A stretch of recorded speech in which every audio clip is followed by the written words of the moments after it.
Brasil. Hora 360. Hora 360.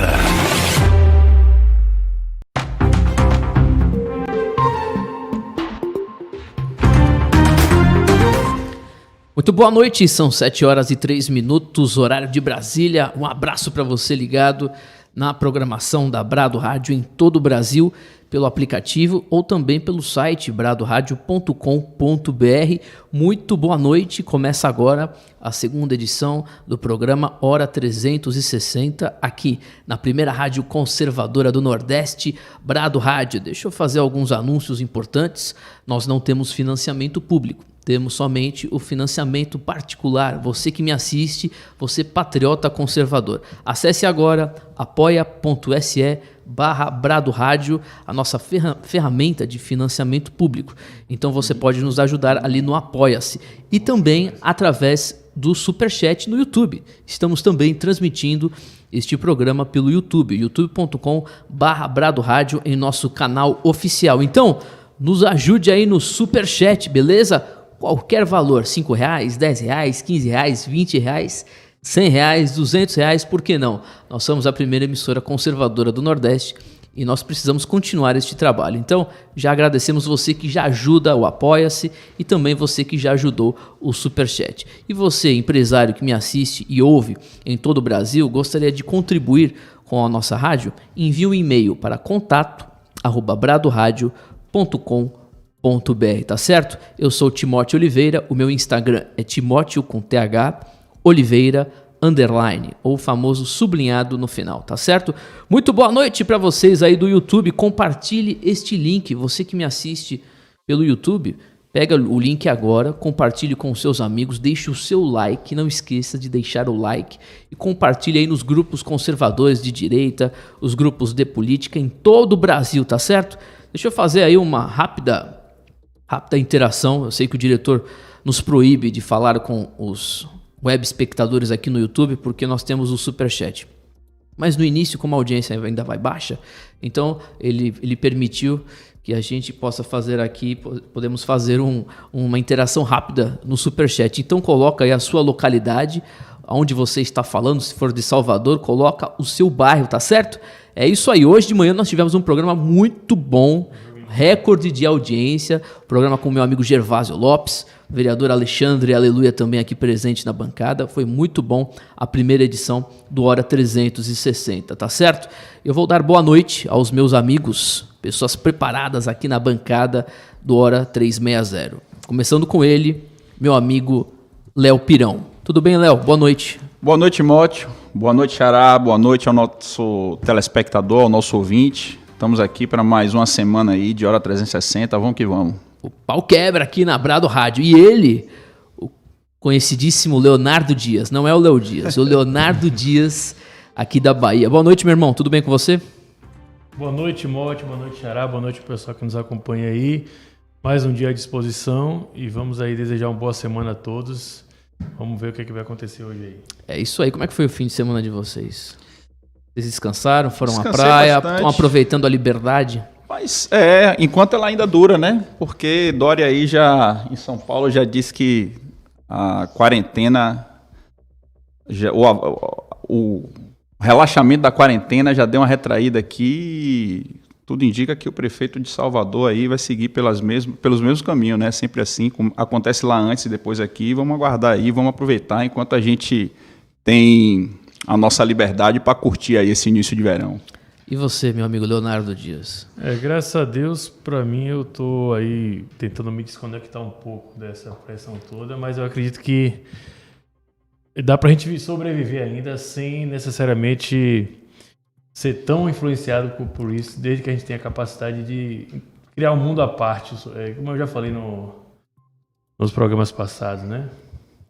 Você diz assim, em relação a continuidade do nosso trabalho aqui no nosso país, né, no mundo, né, porque nós sabemos que o importante, não sei se foi isso que você está falando, se referindo, o importante é a eternidade, né? Mas na verdade nós como conservadores, como cristãos, Timóteo, nós temos que ter essa percepção de uma forma mais clara do que o restante das pessoas, de que, independentemente do que possa acontecer no mundo, nós temos que seguir em frente. O mundo nunca vai ser melhor do que é hoje. A tendência é que ele seja sempre pior, inclusive para que se cumpram o que está previsto nas próprias escrituras, né? Então, eu acredito que, independente de qualquer coisa, nós temos que seguir em frente. É isso aí, meu amigo. Temos que seguir em frente. E, aliás, você que me assiste e ouve a Brado Rádio, você precisa se preparar o mais rápido possível.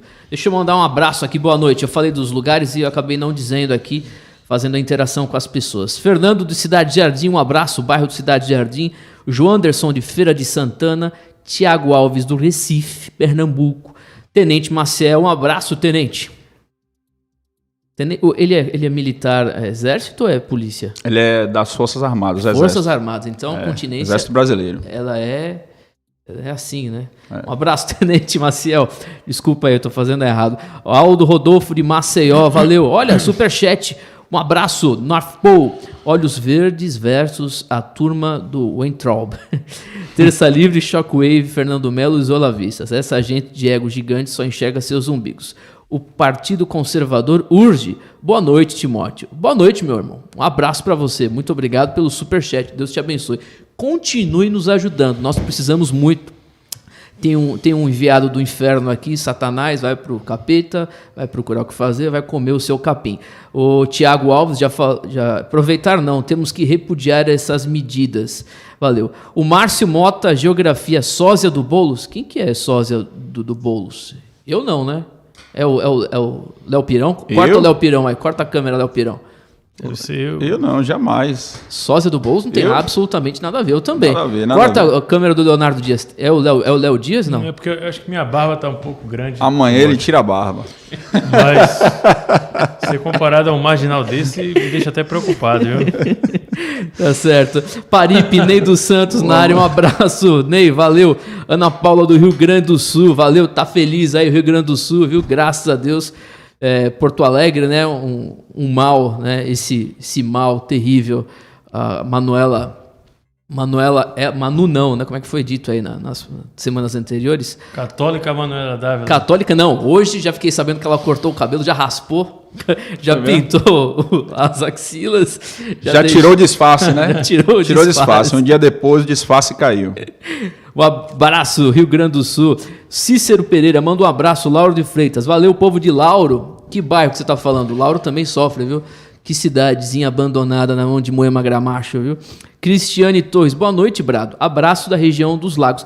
Ô, Cristiane, foi você que mandou a mensagem de áudio no horário da manhã? Você que tá fazendo aniversário, né? Um beijo pra você, viu? Feliz aniversário, Deus te abençoe.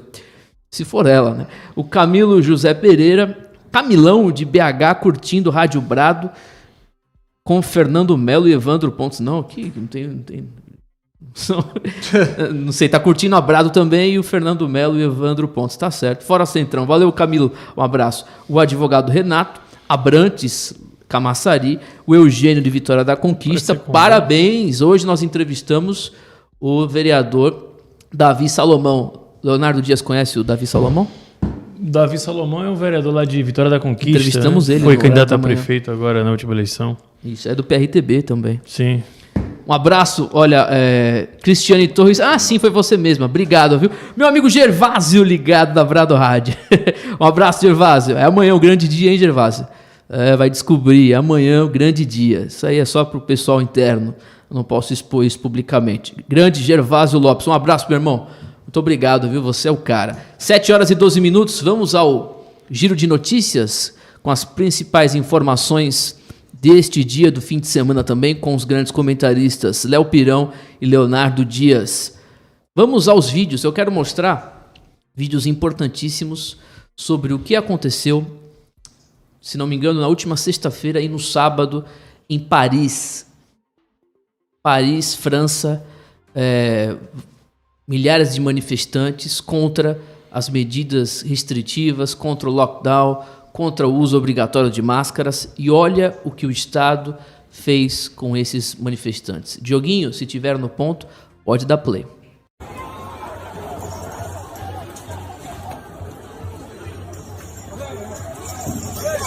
Opa. Paris. Imagens de Paris. Estão com áudio, Diogo? Estamos com áudio. Você está assistindo a imagens, a polícia ali em conflito, né? Confronto, aliás, com os manifestantes em Paris, França.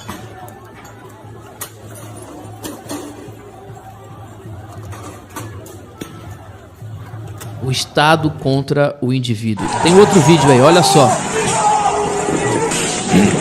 Entendi isso aí. Impressionante.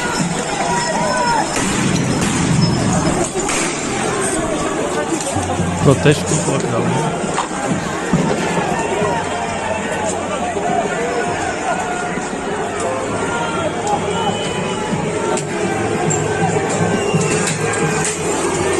Que maluquice.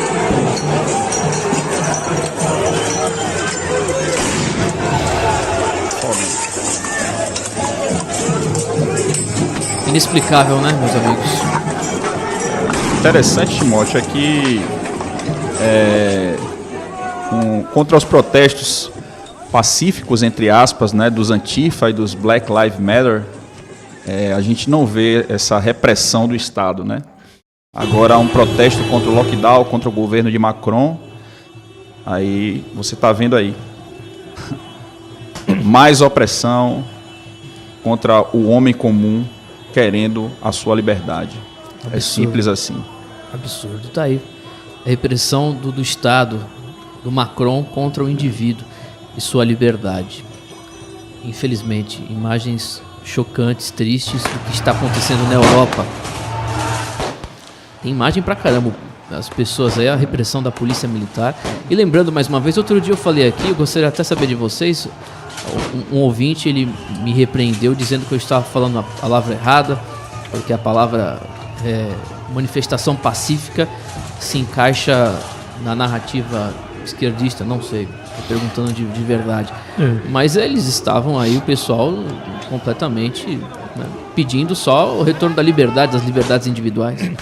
Infelizmente, Timóteo, a grande realidade é que sem uma ação efetiva, no sentido até que possa ter um desdobramento mais grave, como o próprio derramamento de sangue, é impossível você imaginar que vai haver realmente uma mudança no quadro aí, pelo menos previsto para a implementação dessa nova ordem aí mundial, né? No sentido mesmo do que eles chamam de novo normal. É muito claro que eles estão dispostos a usar todo o aparato estatal possível para repreender, para restringir todas as liberdades. E, ao mesmo tempo que a gente fica chocado com uma imagem como essa, a gente também até, vamos dizer assim, tem um certo pingo de esperança, porque percebe que as pessoas vão cada vez mais percebendo a necessidade extrema realmente que existe de lutar pela sua própria liberdade, né? Porque se continuar do jeito que está, a tendência é que essa agenda comum globalista seja realmente implementada, avance cada vez mais a um ponto em que, quando a reação se for acontecer, que é difícil, né? Talvez não tenhamos mais tempo de reverter o que está aí já praticamente quase que consolidado. É interessante a gente perceber, eu repito, né, que durante os protestos do Antifa, do Black Lives Matter, você tem quebra-quebra, você tem quebra de ônibus, e a polícia, as forças do governo não fazem absolutamente nada, elas simplesmente ficam ali observando. E no caso, quando é o cidadão comum pedindo simplesmente a própria liberdade, protestando contra as medidas restritivas, contra a nova ordem mundial, né, você vê toda essa repressão, né?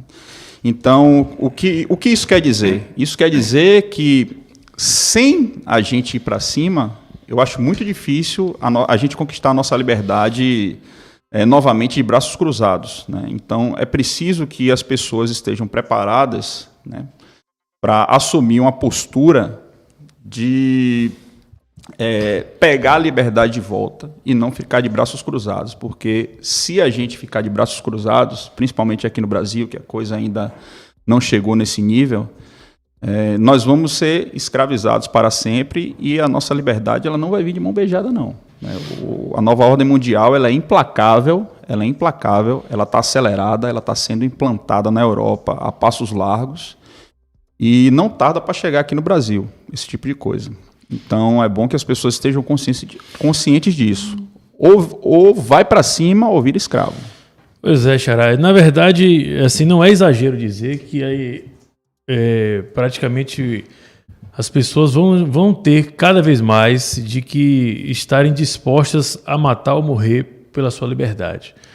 Porque a grande realidade é que do jeito que está, como eu falei, a agenda vai se consolidando e vai ser muito difícil que a gente consiga reverter isso. E o Brasil, Timóteo, Xará, não chegamos ainda nesse ponto simplesmente por uma característica mais específica, que é o nosso povo vai aceitando de uma forma até mais fácil. De forma mais bovina, a agenda, né, que vai assim, sendo imposta. Quando você percebe uma reação, no caso da Alemanha, por exemplo, que nós tratamos aqui na semana passada, você vê que há claramente uma diferença do ponto de vista das características do povo que reage ao que está sendo colocado. Lá os confrontos já se intensificaram de uma forma até mais dramática do que aconteceu agora na França. E o que acontece lá na Europa, não tenha dúvida nenhuma, que é apenas algo que a gente pode esperar que vai acontecer no Brasil também. Até porque o que acontece lá, acontece aqui depois. A diferença é que aqui a gente encontra um terreno talvez mais fértil para que isso seja implementado. O brasileiro aceita a opressão de bom grado, né? Infelizmente. E falando do mesmo assunto, também em Londres, as imagens que nós vimos, elas aconteceram em Paris e em Londres, na Inglaterra. Mais de 60 pessoas foram presas em protesto contra isolamento social em Londres. Muito triste, está aqui a matéria. Pessoas lutando a favor da liberdade, pessoas brigando, né, atrás de liberdade e protestos contra o lockdown, né? Aliás, eu há um mês atrás, aqui com o Lucas Ribeiro, que é do Brasil Sem Medo, eu fiz um questionamento sobre o Boris Johnson, né? E ele até então disse para mim, olha, Timóteo, ele é um defensor ainda, um grande conservador, defensor das liberdades. Eu falei, olha, eu não acho isso, viu, Lucas?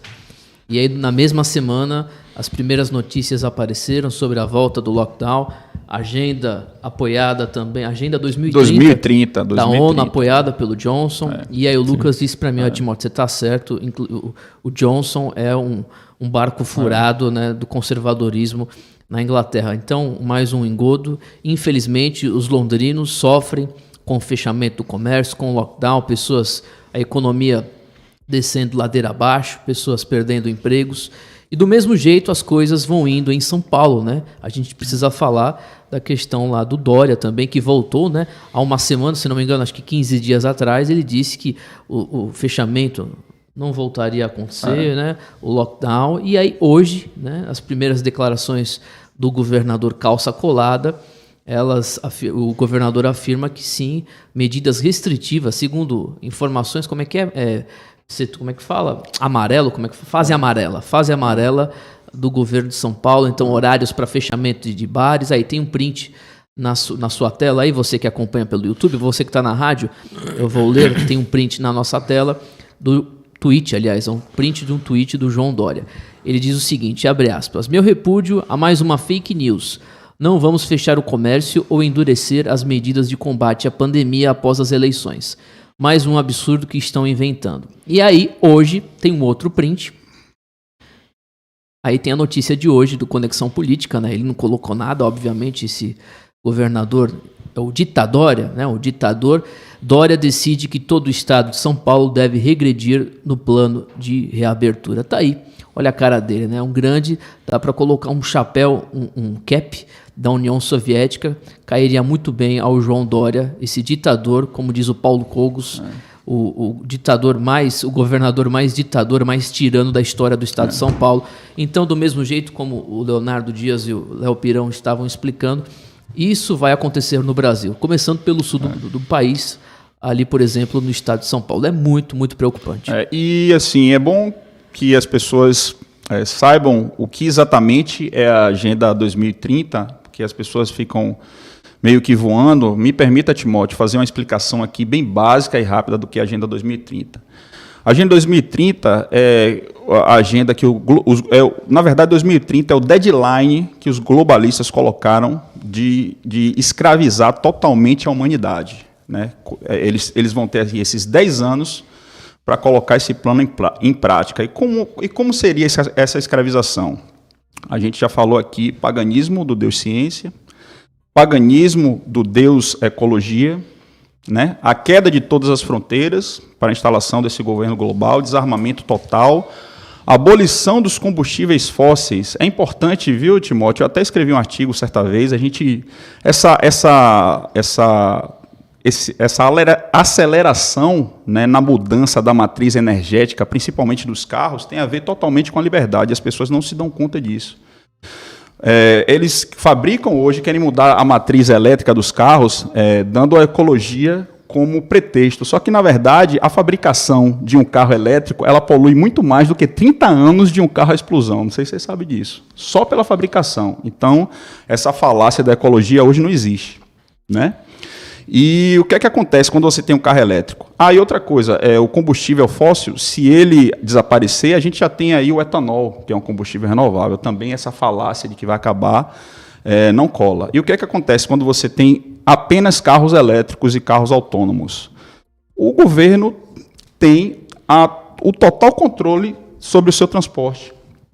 O carro é o último bastião de liberdade das pessoas, por isso que ele é tão popular nos Estados Unidos. No momento que você tira aquilo, as pessoas estão a pé, as pessoas não podem se locomover de um canto para o outro. Então, quando você tem a matriz elétrica, o governo tem um total controle. Com um botão, ela corta a matriz elétrica e ninguém tem mais carro. Os combustíveis, como o etanol e o petróleo, eles podem ser armazenados e podem ser refinados por outras entidades que não são o governo. É muito mais difícil do governo controlar isso, né? E poucas pessoas percebem. Então, isso de você mudar essa matriz para só ter carro elétrico, é você tirar totalmente a liberdade da pessoa. Se o governo quiser, do dia para a noite, ele corta o suprimento de energia e ninguém tem mais carro. E outra coisa são os carros autônomos. Imagine uma geração criada sobre carros autônomos, se você não precisa mais dirigir. Aquilo ali passa 20 anos, muda a geração, ninguém mais sabe os caminhos de nada. Você não vai saber nem chegar na casa da sua mãe. Você entrou no carro, o carro vai lhe levar. Completamente. Você está totalmente inserido do sistema. Você não tem mais liberdade nem para ir e vir, porque você não tem mais nem essa capacidade. E as pessoas acham isso maravilhoso, você entrar no carro, o carro lhe levar. Só que, na verdade, se você passa 10, 15 anos, troca a geração, a pessoa não sabe sair de casa. Não sabe sequer sair de casa. E se ela entra no carro, o carro está controlado por um sistema, o carro vai levar ela para onde ela quiser. Pode ser para um campo de concentração, né? Pode ser para qualquer lugar. Agora você imagine que as pessoas são maravilhadas com essa tecnologia e não sabem, elas mal sabem que estão entregando de bandeja a liberdade para o sistema. Eu tenho um sonho, quando morar nos Estados Unidos, eu vou comprar aquela F1000 dos anos 80, vermelha. F1000, Léo, qual que é que você quer entender? F250, tem a Dodge Ram também, né? Aquela antiga mesmo, aquele volante... Não tem hidráulico, não tem nada, mecânico, né? O carro, acho que 8 cilindros, 6 cilindros, meu amigo. Se você quiser ter liberdade, se você quiser ter liberdade, compre um V8, não compre um carro elétrico. Olha só, o Leonardo Dias vai falar, deixa eu só ler um superchat. Luiz Fernandes, R$5. Um abraço, Luiz, Deus te abençoe, muito obrigado, de verdade. Continue nos ajudando aí no superchat. E você que ainda não nos ajudou no superchat, meu amigo, acorda pra vida, como diz o Varela aqui na Bahia, acorda pra vida, bota o pé no chão e entra aí no nosso superchat, nos ajude. Leonardo Dias. Timóteo, eu vou repetir o que eu já falei aqui uma vez, mas eu queria até pegar o gancho do que o Xará colocou com relação a essa questão do lockdown e a relação que isso tem diretamente com a implementação da agenda globalista em relação ao mundo, né? Em primeiro lugar, entre diversas funções, vamos assim dizer, que o lockdown tem no sentido de doutrinar as pessoas, estabelecer uma certa ordem realmente, tem um objetivo que eu considero principal, que é justamente fazer realmente a quebra da economia, dos empreendimentos, no sentido de consolidar cada vez mais a formação de oligopólios e monopólios em todos os setores das economias de todos os países, né? Paralelamente a isso, você tem também a lógica do enfraquecimento, como já foi colocado aqui, dos estados nacionais. As pessoas hoje estão lutando, na verdade, pela redução da carga tributária, que é realmente justo, mas vai chegar um momento lá na frente, Timóteo, quando essa estrutura de economia oligopolizada estiver consolidada, de que o Estado vai ser apenas um instrumento de manutenção desses próprios monopólios e oligopólios. Então, quando o cara vai colocar, o Dória já anuncia o lockdown, ele nada mais está ali seguindo uma diretriz, né? Dentro da pirâmide ele não está dentro da hierarquia máxima, pelo contrário, está recebendo ordens, né, que vêm de cima e chega até aqui a gente de uma forma que a função é básica, quebrar alguns setores da economia que vão ser ocupados por essas empresas. Se você for ver aí nesse momento de fraudemia, todas as empresas consideradas globalistas, elas cresceram o seu faturamento, aumentaram, consolidaram esses monopólios e esses oligopólios, ao passo em que as empresas nacionais simplesmente sucumbiram, né? Esse é um ponto que eu considero fundamental nessa lógica do lockdown aí. E as pessoas às vezes ficam preocupadas com a situação diferente, mas esse sim é um dos principais objetivos. E fica muito claro, né? Essa lógica agora fazendo isso logo após o período eleitoral e tudo mais. São 7 horas e 29 minutos. Um abraço para você que nos ouve em todo o Brasil pela Brado Rádio, a primeira rádio conservadora do Nordeste. Muito boa noite, um abraço. Você ligado também no YouTube, youtube.com/Brado Rádio. Quiser falar, mandar a sua sugestão, eu esqueci de falar, a produção está lembrando. Nós temos o nosso telefone de mensagens de voz por WhatsApp. Só mensagem de voz, no máximo 30 segundos. Comece falando da sua localidade, o seu nome, se você quiser. Mensagem de voz 971, DDD 71 Bahia, 99736, é isso mesmo, gente? Não estou enxergando. Só um instante. 0860. 997360860. É isso aí. Então, Léo Pirão, já equipado com seu óculos, conseguiu enxergar 997360860. Você pode enviar a sua mensagem de voz e mensagem de texto, somente o Superchat agora. E voltando ao assunto, lembrando rapidamente, antes que eu me esqueça, Silvio Grimaldo, diretor executivo do jornal Brasil Sem Medo, em breve aqui na Brado Rádio. Neste programa estamos tentando somente a conexão através do Skype. Se o Silvio estiver assistindo, não estamos conseguindo encontrar o seu nickname no Skype. Silvio, manda de novo aí pra gente ver se está certo, se é esse mesmo. Mas voltando ao assunto, sobre lockdown, eu quero ouvir, sem passada de pano, tenho certeza que esses dois não passarão pano nesse assunto, porque há um tempo atrás eu entrevistei um cidadão que passou bastante pano. Papa Francisco critica quem protesta contra o lockdown. Se possível, Diogo, para você que acompanha pelo YouTube, coloca na capa aí, coloca na tela, aliás, essa notícia que está no site Revista Oeste. Papa Francisco critica quem protesta contra lockdown. O Papa Francisco criticou grupos que se manifestam contra medidas rígidas de confinamento social e elogiou governos que optaram por essa política. Abre aspas. Alguns se recusaram a manter distância, marchando contra as restrições, como se as medidas que os governos impõem para o bem de seu povo constituíssem algum tipo de ataque político à autonomia ou à liberdade pessoal, fecha aspas, escreveu Sua Santidade o Papa Francisco, num artigo publicado no jornal The New York Times, né? Qual jornal? Qual outro jornal seria? Na quinta-feira, na última quinta, no dia 26. Léo Pirão.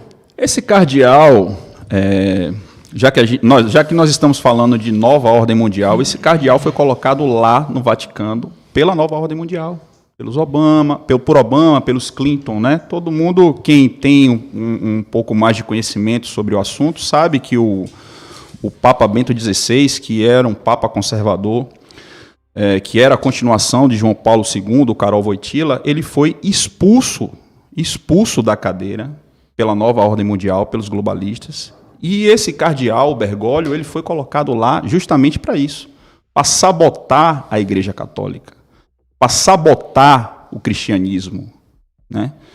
E o que falar desse Papa, né?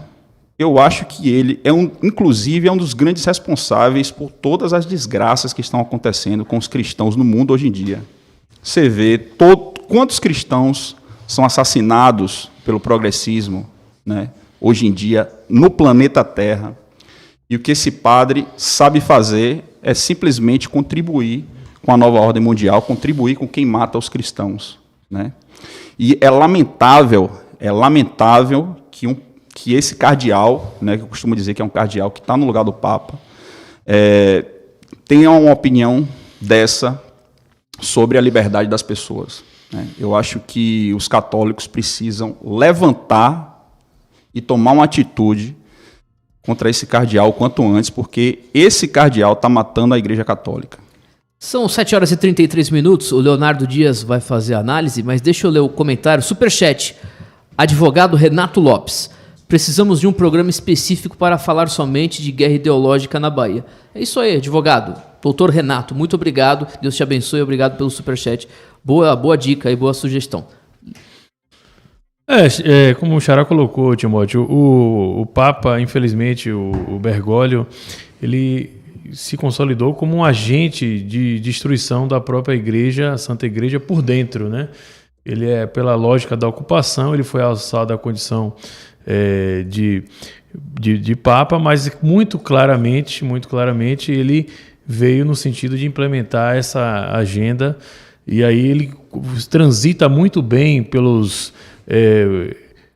agenda ali dos 3 blocos de poder. Você vê que ele tem concessões, no caso que a gente falou, inclusive na semana passada lá com o Partido Comunista Chinês, que ele autorizou uma denominação da igreja vinculada ao próprio Partido Comunista dentro da China, ao passo simplesmente em que ele renegou a possibilidade de oficializar um grupo de cristãos dentro da China que resistem à ditadura chinesa.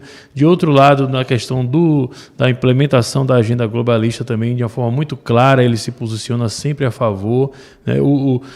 Na questão também aqui da América Latina, ele praticamente é um agente principal também, transitando muito bem também entre os ditadores aqui da nossa região.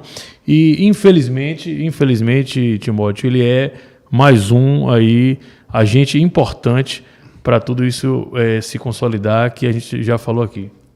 E eu queria, viu, Timóteo, me dê licença para ler aqui um comentário de Gervásio.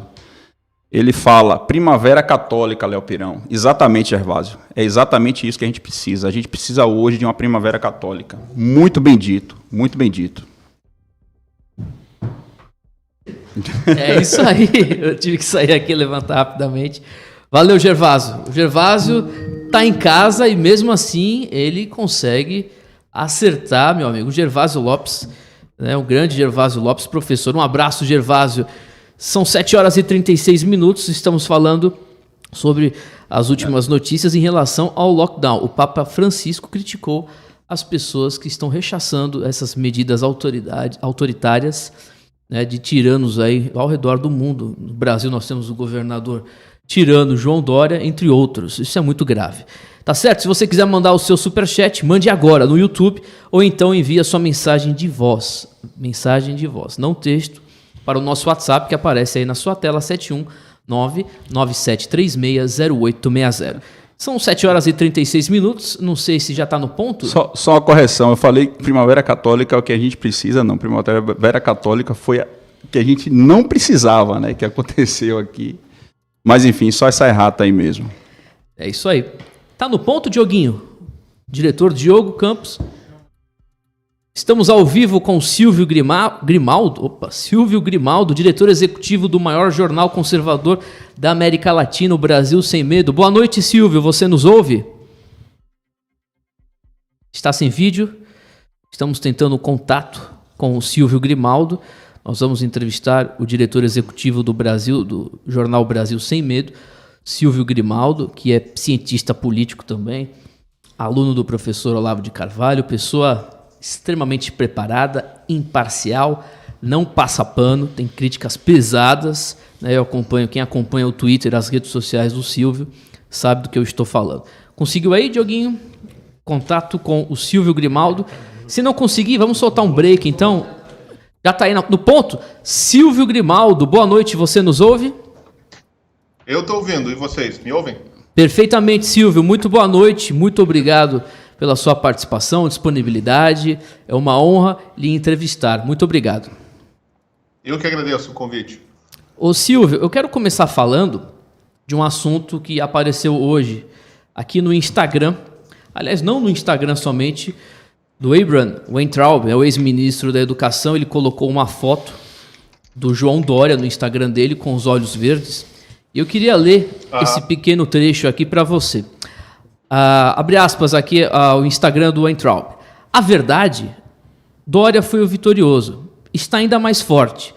Seu domínio no Estado cresceu, principalmente no interior. Foi habilidoso, tirou nomes como o Luiz Felipe Bragança, tem alianças, ele colocou a palavra alianças em caixa alta, né? Se você me entendeu, alianças importantes pelo Brasil, em Brasília, nos 3 poderes e até dentro do Palácio do Planalto. Agora, não faltarão aliados, ele colocou aliados entre aspas, ao lado do presidente, falando que foi uma vitória da direita. Curiosamente, são os mesmos patriotas que os raios verdes defendiam quando esse movimento surgiu. A verdade pode ser amarga, porém é sempre melhor que a mentira. Silvio, você concorda com esse Instagram, esse post do ex-ministro da Educação, Weintraub? Concordo em absoluto. Eu acho que até que eu republiquei esse post aí. Eu acho que o Abraham tá montado na razão. Tem um monte de gente dentro do governo e deputados da tal nova direita, né, se vangloriando, né, dessa suposta vitória da direita nessas eleições, ou pelo menos da derrota da esquerda, né, como se isso tivesse sido um trabalho efetivo, né, resultado de um trabalho efetivo ou do governo, ou das forças conservadoras, ou sei lá de quem, da belicada. E quando na verdade, bom, né, a esquerda não derreteu tanto assim quando a gente olha e vê que o PSDB ainda controla a maior parte das capitais do país.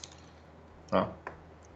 Agora, como diz o Abra, né, essa gente que colou no entorno do Bolsonaro, né, e sobretudo o seu núcleo jurídico e os ministros militares, eles não encaram o PSDB como um partido de direita, né? Eles não acham que a esquerda, aliás, eles não acreditam que a social-democracia é a esquerda, enfim, eles têm uma outra visão do processo, né? Eles ainda acreditam que aquilo ali é um bando de direitista, né? Que é a direita racional, enfim. Ou a direita inteligente, né? Que agora que está na moda falar. E então, assim, mas é óbvio, bom, primeiro que essa derrota da esquerda, ela é só uma derrota eleitoral, ela não é uma derrota efetiva, né, no poder. E é só ver que o governo do Jair Bolsonaro ainda tem 586 funcionários de livre nomeação que são filiados ao Partido dos Trabalhadores, dentro do governo de Jair Bolsonaro, né, segundo os dados da pesquisa feita pelo site O Poder 360. Né. Então, assim, a esquerda diminuiu eleitoralmente, de um lado, né? Mas ela está crescendo em outro, está surgindo uma nova esquerda, né? Socialista, ligada ao PSB, ao PDT, né? Outras legendas que estão abrindo espaço, né, para novas lideranças de esquerda. E mesmo esse decrescimento, né, eleitoral da esquerda, sobretudo do PT, tem pouco a ver com o governo, porque isso já é uma tendência que já vinha desde 2014, né?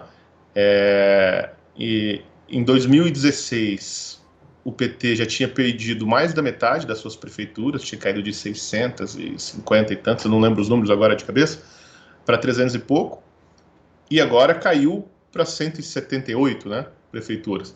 Quer dizer, essa tendência já vinha muito antes de ter o governo. Então, esse pessoal do governo que está se vangloriando aí de ter dado uma surra na esquerda, etc.,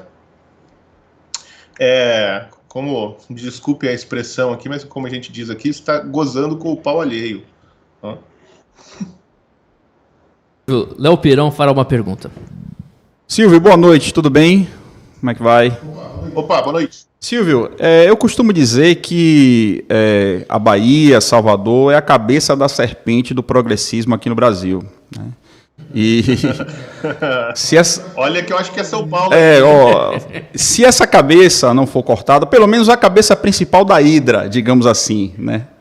A hidra tem várias cabeças, e se essa cabeça aqui, baiana, da hidra não for cortada, eu acho muito difícil o progressismo morrer no Brasil. Nós tivemos aqui em Salvador, nessa eleição, um prefeito conservador, um candidato a prefeito conservador, César Leite, e o apoio do governo federal, né, o governo federal optou por não apoiar nenhum prefeito, né, coisa que o PT nunca fez. Lula, você via que saía em carreatas pelo Brasil, dando... Sim. E esse apoio nos fez muita falta aqui, né, em Salvador, porque nós temos hoje a continuação do DEM aqui na terceira capital do país, né? O DEM aqui está mais forte do que nunca, e o que corrobora com isso que você falou, né? A nova esquerda aí se fortalecendo e surgindo. E como é que você vê essa questão aí do governo federal ter, entre aspas, virado as costas para essa candidatura essas candidaturas municipais Brasil afora, e a gente agora está amargando aí esse prejuízo, eu, na minha opinião, muito por conta disso, né? Como é que você enxerga isso aí? Então, essa é a grande questão dessas eleições, né? Porque para esses analistas chapa branca do governo que estão dizendo que houve uma derrota, né, da esquerda, a esquerda foi derrotada, etc. É porque, então, assim, se teve uma derrota, houve um derrotado, houve um vencedor. E a pergunta é, quem é o vencedor? Se a esquerda foi derrotada, então quem venceu as eleições? Essa é a pergunta que esses analistas não respondem. Por quê? Porque é muito simples, né? No final das contas, essa questão. Porque, assim, é o governo, não pode ser o governo, nem o governo pode ser o derrotado também, como algumas pessoas andaram dizendo, né, porque os candidatos que o Bolsonaro apoiou perderam, né, porque o governo não trabalhou nas eleições. Por uma questão muito simples, a gente está num país em que o governo não tem partido. O governo, o poder executivo, ele é controlado por um arranjo de forças políticas que não está organizada de maneira partidária. Então não existe, por exemplo, não existe uma plataforma partidária que controla o governo. Então não existe uma plataforma política que orienta as ações do governo. Então, por exemplo, o nosso governo, ele é um governo liberal ou ele é um governo nacional desenvolvimentista? Bom, depende. Lá no prédio do Paulo Guedes, né, no Ministério da Economia, ele é liberal. Aí você atravessa, né, o eixo da Esplanada, você vai lá no Ministério do Desenvolvimento do Interior, como que é o nome do Ministério do Paulo Marinho? Até esqueci. Aí é desenvolvimentista. Aí você vai no Planalto, onde tem lá 5 generais, é nacional desenvolvimentista. Então, a plataforma não é clara. Por quê? Porque não existe uma plataforma partidária. Como não tem a plataforma partidária, como o governo poderia trabalhar na campanha? Porque, veja bem, qual era o enrosco? Aí em Salvador, sei lá, ele apoiaria, talvez, eu não sei como tá os candidatos, vamos dizer, o candidato que é do PSL, que talvez fosse o candidato bolsonarista. Né? Aí em Aracaju, ele teria que apoiar o cara do Patriotas, porque em Aracaju a situação do PSL é completamente diferente, etc. Aí aqui no Paraná, sei lá, aqui em Curitiba, ele teria que apoiar o cara do Podemos, porque foi o único partido que o cara mais bolsonarista conseguiu entrar. Né? E em vários lugares teria que apoiar o PP. Então o governo ficaria, né, o Jair, né, ficaria nessa posição muito desconfortável, porque ele teria que colocar o peso dele numa série de alianças que foram feitas localmente, sem interferência de um partido dele. Ao contrário, por exemplo, do que acontece, né, nas eleições majoritárias, tradicionalmente com a esquerda. Né? Os partidos de esquerda com seus, vamos dizer assim, padrinhos sempre trabalham as campanhas. Né? Então, agora também não fizeram porque o Lula está queimando o filme de todo mundo, então ninguém quer aparecer com ele. Né? Mas os padrinhos desciam para a base, quer dizer, não só na eleição, isso sempre vinha, né? Sempre teve uma boa relação, uma relação muito orgânica, né, entre o governo nacional, o governo da União, né, o governo federal e as bases municipais. E na época de campanha, os caras sobem em palanque, faz carreata, faz vídeo, enfim, dá o apoio total. Né? O Bolsonaro não fez isso, porque ele não tem partido. Então, porque o apoio ele não é só o tapinha nas costas, entendeu? O apoio ele é a estrutura do partido. é o fundo partidário, né? É o apoio dos diretórios, é a construção das alianças, né? Tudo isso faz parte do apoio. O que o Bolsonaro fez, na verdade, ele deu uma força para os caras. Foi isso que ele fez. Vou dar uma força aqui para você. Para os caras que ele gostava, que ele conhecia, de quem ele era amigo. Mas tudo numa relação muito pessoal, né? E não numa relação institucionalizada pelo partido, né? O grau de institucionalidade do bolsonarismo, vamos dizer assim, é muito baixo. E isso tem pulverizado a base, né? Não dá nem para dizer assim que a direita não ganhou, porque eu acho que a direita nem concorreu, porque a direita não tinha nem partido, né? Então isso que eu até hoje estava comentando lá uma publicação do Major Vitor Hugo, né, falando disso, né, se vangloriando da derrota da esquerda. Eu falei, mas você está comemorando por quê? Porque a esquerda, pelo menos, participou dessas eleições e ganharam várias prefeituras. Diminuiu o tanto que eles tinham, mas ganharam várias prefeituras. Agora, e a direita? A direita nem concorreu, porque a direita em 2 anos não conseguiu nem organizar um partido. Entendeu? Então, assim, a gente não tem motivo para comemorar. E uma das razões dessa derrota, vamos dizer assim, da direita, eu não vou dizer que é culpa do Jair, entendeu? Porque o Jair não trabalhou e tal, mas é a baixa institucionalidade, né? A direita não consegue se organizar de maneira institucional para ter canais oficiais de ação, né? E a ação, ela sempre é partidária. Não tem como. Porque o que acontece? Agora a gente tem vereadores espalhados por aí, e talvez até alguns prefeitos. Um é do PP, outro do PSD, outro do DEM, né? A gente tem conservadores até dentro do PSDB. Tem gente conservadora em tudo quanto é partido, porque imagina aí, em Salvador deve ter sido dessa mesma maneira, né? Cada bolsonarista deve ter tido que conversar, passar o pinico lá pro cacique partidário para ver se conseguia uma vaga, ver qual que era a melhor situação, porque às vezes tem partido que é muito puxador de voto, tem muito puxador de voto, aí não dava pro cara bolsonarista. Aí ele tem que fazer aquele arranjo local, né? Por quê? Porque não tem uma estrutura partidária pros conservadores, onde eles possam trabalhar e defender uma plataforma clara e não ficar dependendo desses arranjos locais, assim, qual é o partido que me cabe, né? Leonardo Dias. Tudo bem, Silvio? Ô, Silvio, é o seguinte, Leonardo falando. Eu costumo dizer o seguinte, o Bolsonaro, ele é o ser humano mais popular em toda a história do Brasil, pelo menos desde Dom Pedro.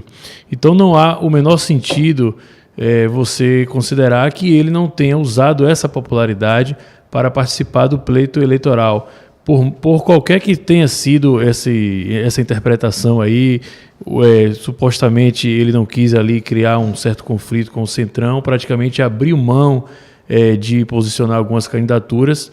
Tem essa questão do problema do partido, que é uma outra situação, mas isso não reflete em um desdobramento assim claro de uma contrapartida, porque a gente sabe muito bem que os prefeitos eleitos agora, sobretudo prefeitos de capitais, serão muito influentes no sentido de determinar a eleição também de um novo Congresso nas próximas eleições de 2022. Então, é muito contraditório, inclusive, você dizer que vai se abster de participar do processo eleitoral, né? E aí o que acontece? Nessa mesma perspectiva, a própria justificativa da ausência do partido também perde sentido, considerando que nós já estamos praticamente completando aí 50% do governo, do mandato do presidente, e como é que ele não consegue criar um partido, pelo menos reunir as assinaturas necessárias e apenas ficar pressionando o TSE? Se você for ver, teve um partido novo que foi, que inclusive participou dessa última eleição agora, acho que é a Unidade Popular, se não me engano, 80, e sim, sempre estão sendo criados partidos novos. Ele delegou a criação do partido a pessoas notoriamente vinculadas à própria esquerda, né, configurando mais um erro de estratégia. E aí, nessa linha, a gente vê a agenda esquerdista avançar na velocidade da luz, como nunca avançou, dentro de um governo considerado de direita, e ao mesmo tempo, essa agenda... ao mesmo tempo que essa agenda é implementada, a esquerda não arca com o ônus de ser governo. Em determinado momento, o chamado estamento burocrático percebeu que era muito mais interessante, ao invés de forçar até um impeachment de Bolsonaro, que não teve em nenhum momento essas condições factíveis, justamente porque ele não teve a ausência de popularidade necessária para que isso se concretizasse. Eu acho que esse sistema percebeu que era muito mais interessante, vamos dizer assim, entre aspas, esquerdizar o governo, né? E isso vai sendo cada vez mais implementado de uma forma muito clara, a gente percebe isso. Então, você não, ao mesmo tempo, não vislumbra um adversário à altura de Bolsonaro para ganhar a eleição para ele, nem do próprio Centrão, né? E muito menos da esquerda. E aí, o que acontece? A gente fica com essa sensação, na sua visão, eu queria saber o seguinte, não é muito mais interessante para o sistema manter o Bolsonaro como presidente formal, ao mesmo tempo que mantém aparelhada todas as instituições e exerce o poder, repito, sem ter o ônus de ser governo, né? E, ao mesmo tempo, anestesiando parcela significativa da população que simplesmente, apenas pelo fato de Bolsonaro ser formalmente o presidente, acredita que não é assim necessário reagir e para realmente pôr o embate que estava sendo feito até o momento que Bolsonaro foi eleito, né? Eu costumo dizer também que, infelizmente mesmo, se o presidente fosse o petista Haddad, talvez essas pessoas estariam hoje nas ruas, não deixando, inclusive, essa agenda ter sido implementada como foi, de todas as formas necessárias, a agenda comunista, a agenda globalista, dentro de um governo considerado de direita. Sobre essa lógica que eu acho que eu consigo perceber.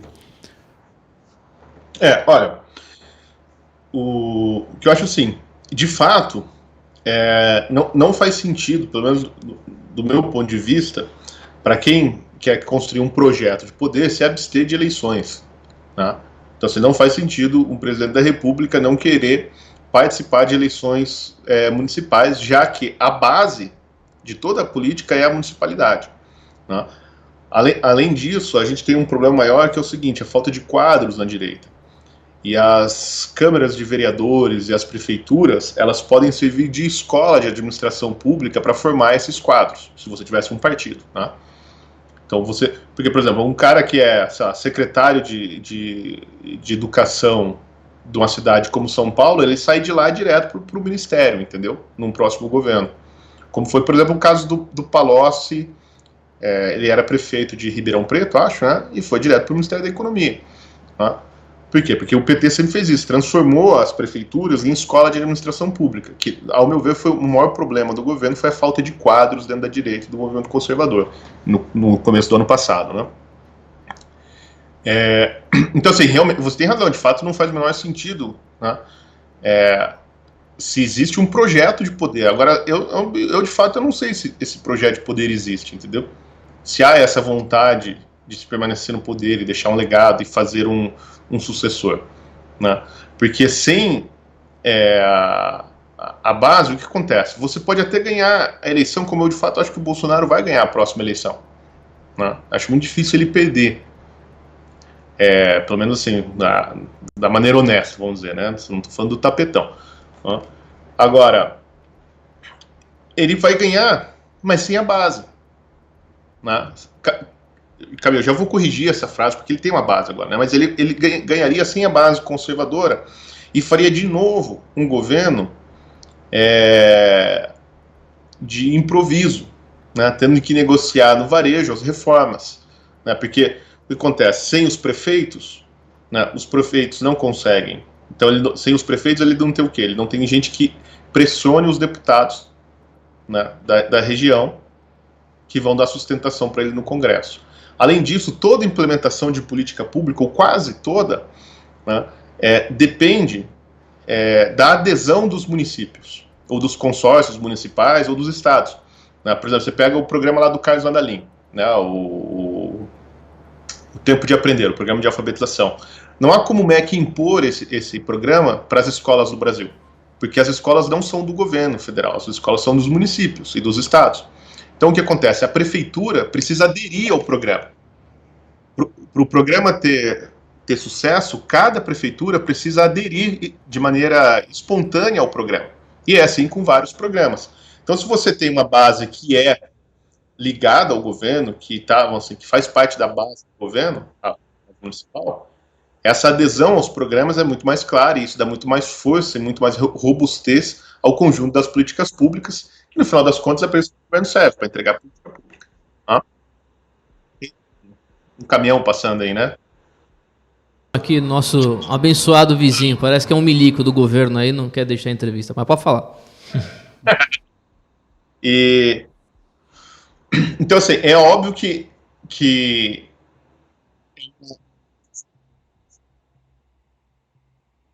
Então, mas de fato é um problema essa abstenção do governo em país, né?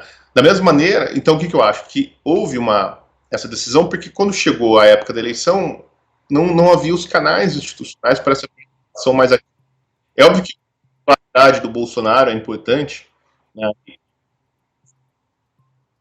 campanha de alguns candidatos, a popularidade teria ajudado. Eu acho que se ele tivesse em São Paulo e feito campanha junto com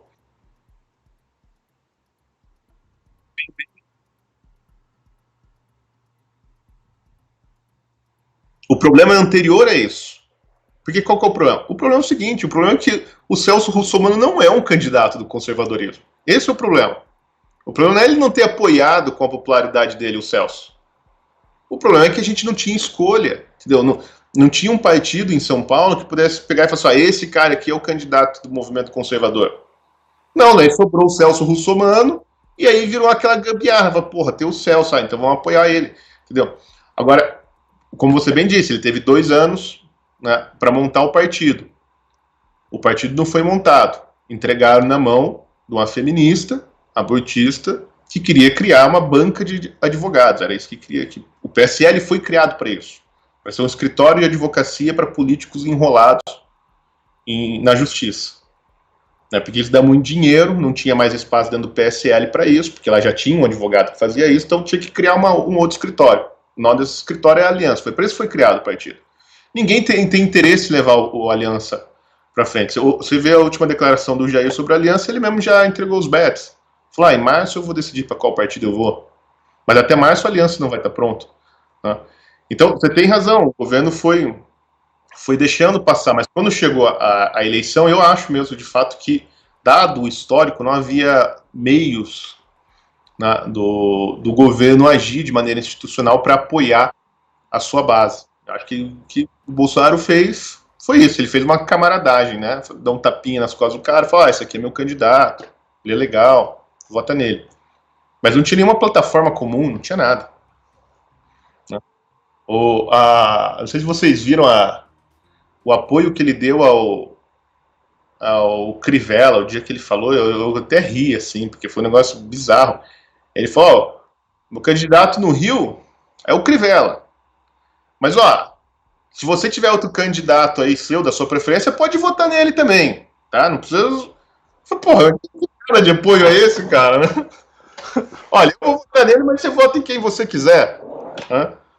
A abstenção dos votos foi do Rio de Janeiro, foi São Paulo, foi maior do que a votação do candidato eleito. Então, isso representou, assim, muito claramente o fato de que a direita dessas eleições, ela tomou o WO.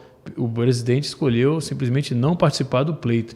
Mas um ponto, só para complementar isso daí, Silvio, é o seguinte. Claramente, o presidente Bolsonaro ele conseguiu romper, em certa medida, a lógica do chamado presidencialismo de coalizão que caracterizou todos os governos do Brasil, pelo menos desde Itamar Franco, dessa nova república, para cá.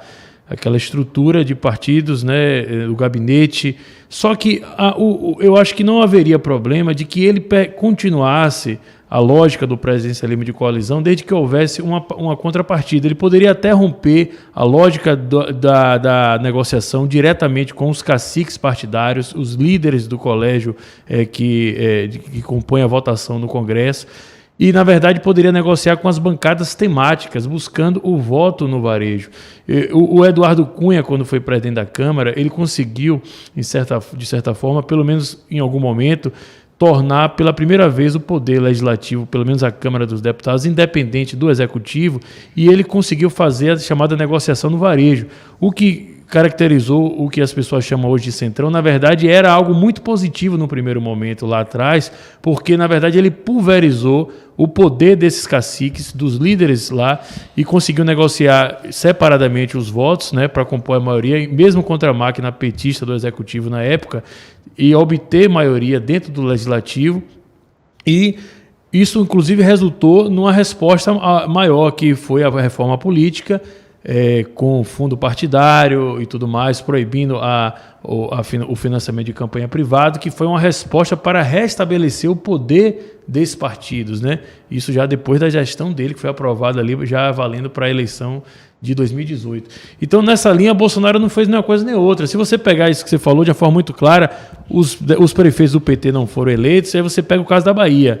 Talvez o estado onde o PT tenha o mais poder entre todos do Brasil, já consolidado há 16 anos no governo, e você vê muito claramente que o número de prefeituras do PT diminuiu, mas os partidos satélites cujo o vínculo do prefeito é muito mais ligado diretamente ao governador petista do que o próprio partido que ele compõe, é muito assim evidente. Então é uma derrota assim flagrosa mesmo em relação a essa eleição, e simplesmente Bolsonaro realmente resolveu de uma forma muito mal, sob uma péssima orientação, se abster do processo eleitoral. E aí ficou no meio termo, ao mesmo tempo que se cercou desses militares positivistas que, em tese, garantiriam a possibilidade de um avanço ali da agenda, mesmo contra o estamento burocrático, né, sem ter os votos do Congresso. Talvez ele pensou que pudesse governar lá atrás por plebiscito, seja lá o que for, não conseguiu implementar isso, ao mesmo tempo não formalizou a participação dos partidos no governo, que seria interessante, porque em um governo de coalizão, pelo menos, a contrapartida seria a aprovação da pauta conservadora que foi eleita em 2018, não é isso? Olha só, todo mundo fala hoje em dia do governo de coalizão, o presidencialismo de coalizão, que é até uma expressão do... Qual é o nome dele? Me esqueci, o sociólogo que criou isso aí. Como se fosse o bicho-papão, né? Se fosse o sinônimo do toma lá da cá. Mas o presidencialismo de coalizão, ele de fato ele é o sistema político que surgiu depois de 88. Tá? Então, assim, ele é o modo de governar.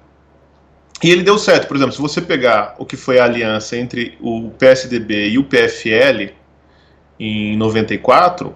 foi o presidencialismo de coalizão, né? E ele deu... Oi? De todos os governos seguintes.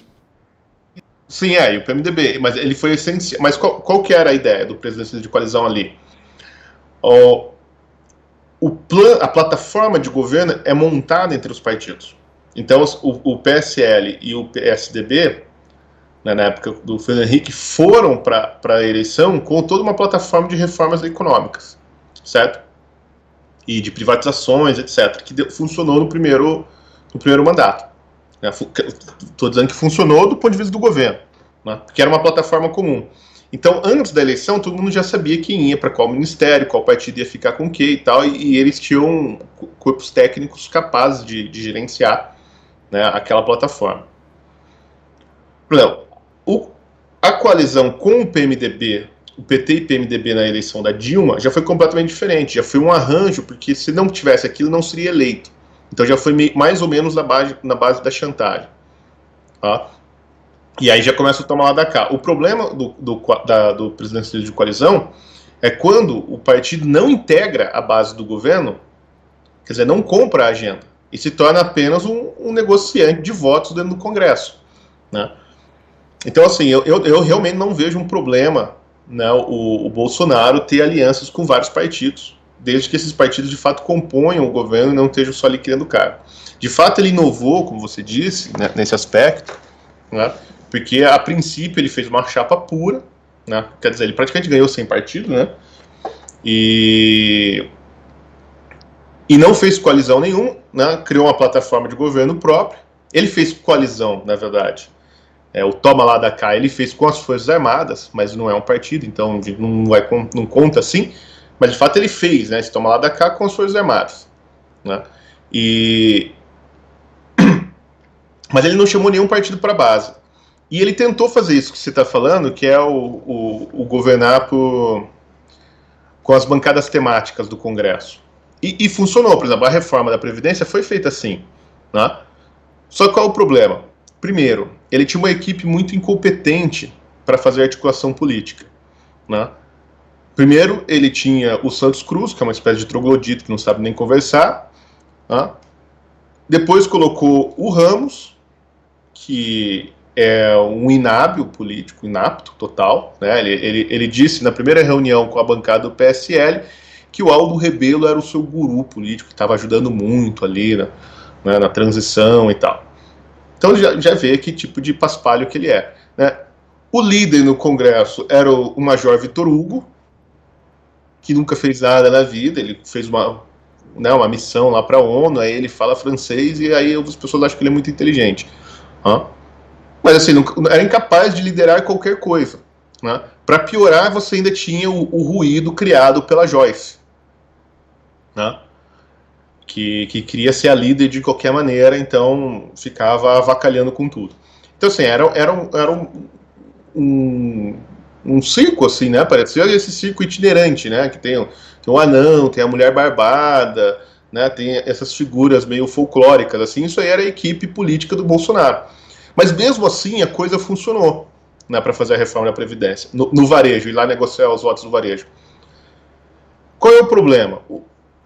O problema é que o custo começou a ficar muito alto. E aí o Bolsonaro colocou uma segunda estratégia em ação, que também funcionou. Quer dizer, foi ao mesmo tempo, né, que era governar com o povo na rua. Então o Congresso, o Maia vai ficar fazendo com doce, então a gente vai fazer manifestação. Aí, lembra, no começo do ano passado era todo domingo, cara. Era gente na rua, todo domingo gente na rua, todo domingo manifestação, né? O Brasil teve aquele negócio assim, espantoso, que foi uma manifestação, a maior de todas, né? A favor da reforma da Previdência. Em lugar nenhum no mundo se faz manifestação a favor de reforma da Previdência. Só no Brasil que conseguiram isso. E isso funcionou. Só que acontece, o desgaste político foi enorme. Que foi aí que o governo começou a entrar em atrito, sobretudo com o poder judiciário, né? E foi aí, então, que o STF tentou arrancar as bolas do Bolsonaro e colocou ele na mesa, né?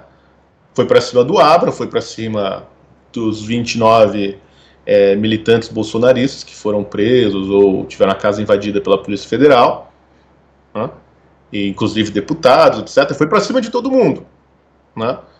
Aí teve aquele acabou porra que não acabou nada, né, até fazer o Bolsonaro sentar na mesa para conversar, né? Uma das exigências para sentar na mesa era mandar o Abraham embora, né? A gente tem aquele vídeo patético da despedida do Abraham, que o Bolsonaro fala, bom, não preciso falar aqui o motivo, né, que o ministro está saindo, porque todos são adultos e sabem o que está acontecendo no Brasil.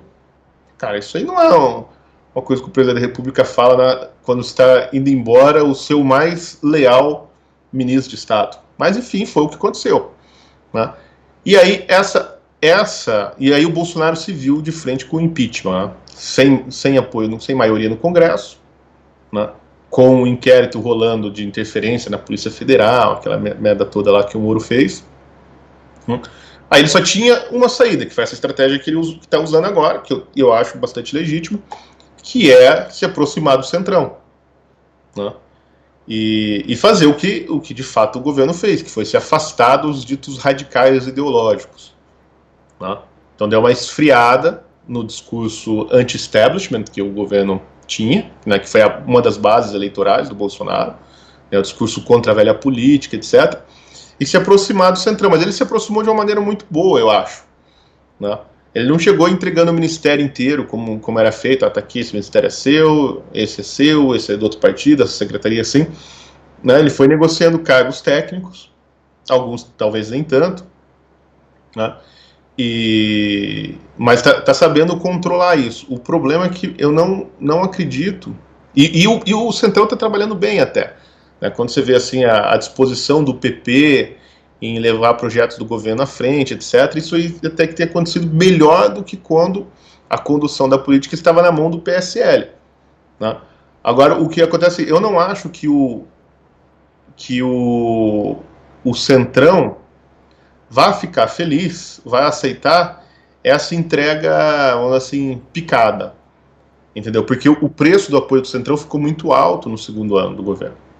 E agora que o Centrão é o grande vitorioso das eleições, né, com a ascensão do PP e do PSD, o partido do Kassab, eles têm muito poder, e eles vão ser, na verdade, a base política do Bolsonaro em 2022, né, vão ser esses dois partidos, o PSD e o PP. Então o preço da ajuda do Centrão ficou mais alto, né, e logo eles vão começar a pressionar por mais participação dentro do governo, participação em cargos, né? 8h13. Um abraço para você que nos ouve em todo o Brasil pela Brado Rádio, aplicativo e o site bradoradio.com.br, e para você que nos assiste também em nosso canal oficial do YouTube, youtube.com/bradoradio.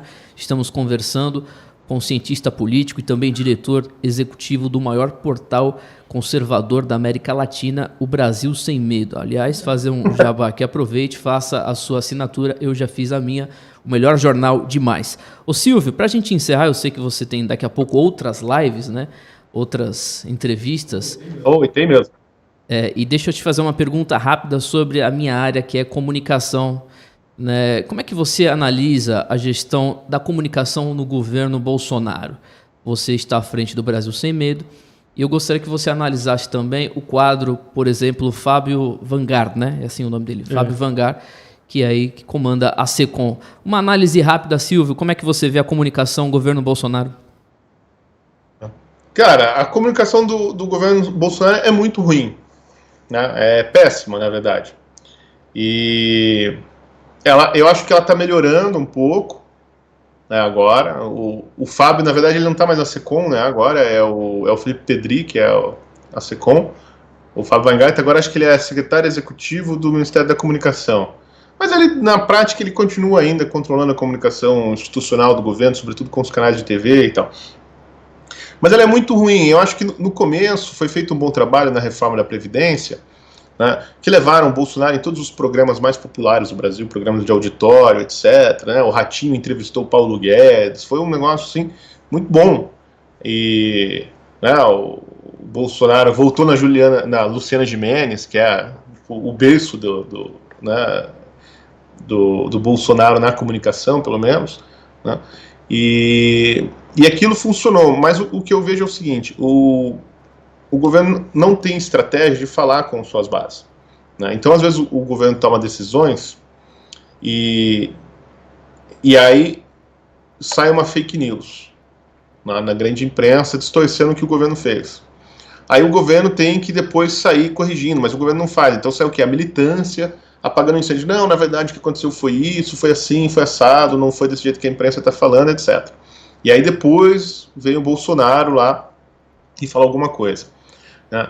Eu já conversei muito com o pessoal da SECOM, né, sobre isso, e o governo precisa se adiantar às estratégias de comunicação da grande mídia, a formação de narrativa, que é isso que o governo não faz, ele perde na guerra de narrativas, né? Por quê? Bom, primeiro porque a comunicação de fato é uma zona. Às vezes eu converso com o pessoal da SECOM e falo, como é que é tal coisa? Eles falam, nem sei, não estou sabendo disso, espera aí que eu vou ver aqui como é que tá, né? E ninguém sabe. Por exemplo, vou dar um exemplo.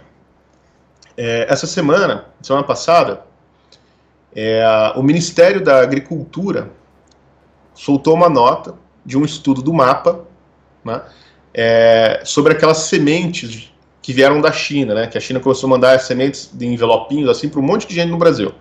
Tá? Aí o MAPA recolheu, o Ministério da Agricultura recolheu vários daquelas sementes e o MAPA fez uma pesquisa, acho que da Embrapa, sei lá quem foi que pesquisou, e descobriram lá que várias daquelas sementes tinham pragas que eram desconhecidas, né, dos biomas brasileiros, que podiam ser muito danosos para as culturas de trigo, de soja, etc. Enfim, né, aquilo podia devastar o nosso agronegócio, né? Bom, na minha visão, isso aí é obviamente bioterrorismo.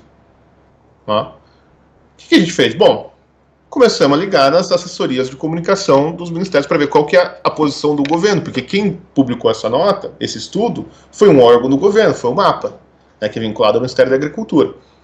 Então falamos no Itamaraty, a primeira coisa, porque isso envolve relações internacionais, tem mercadoria, né, que ninguém pediu chegando da China, sendo enviado da China por causa de agricultores brasileiros. Né?